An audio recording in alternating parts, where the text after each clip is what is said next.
Not hard to see how with one little pow you set up the scene. The little guy's sinking, the bigger fish swims.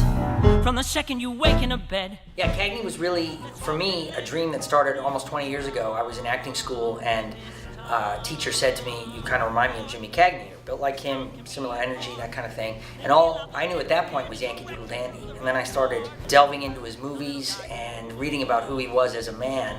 And it just, this passion for creating a story about Jimmy Cagney, getting that story out there, sort of grew in me. Cagney was known primarily to the masses as the quintessential tough guy in the old movies of the 30s and 40s and even 50s. But he won Academy Award for playing George M. Cohan, a song and dance man. And in this show, you see the struggle with the persona that he was being pushed into of this quintessential gangster, the tough guy, and who he wanted to be seen as the song and dance man and someone putting some art and really meaningful things into the world. He had a love-hate relationship with Jack Warner. At the time, Jack Warner, as the head of Warner Brothers, was an idol maker. He made stars out of people that seemed common until they got in his clutches, like Betty Davis or Errol Flynn.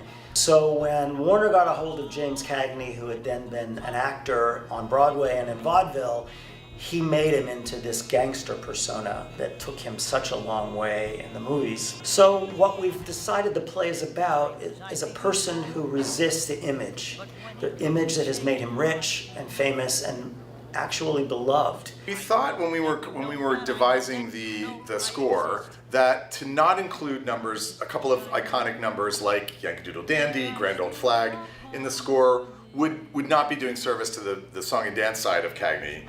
However, the show also is largely an original score, and that's because we wanted to make sure that the songs actually functioned in the plot, functioned in the book as book songs, and the Cohan songs that are in the show actually have been pretty heavily adapted. There's very dramatic stuff, there's funny stuff, there's a lot of singing, and there's a lot of dancing.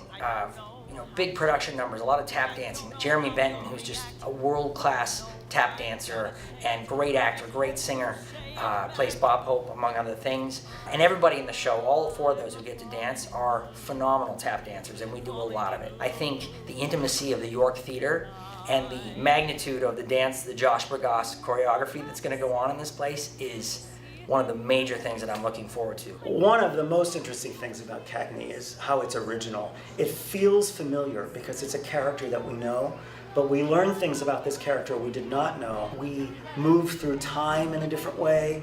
We explore different parts of his career, both as a patriot, as an American, as a husband. People who love Cagney are going to learn some new things and be very excited to hear about the things they already know. And those who don't know Cagney are going to come and dig into the story of a little guy fighting for other little guys, the people who are hard done by. We are all very excited to share this story, not only because of Cagney, who he was, and the New Yorker that he was, but just because it's going to be a great time.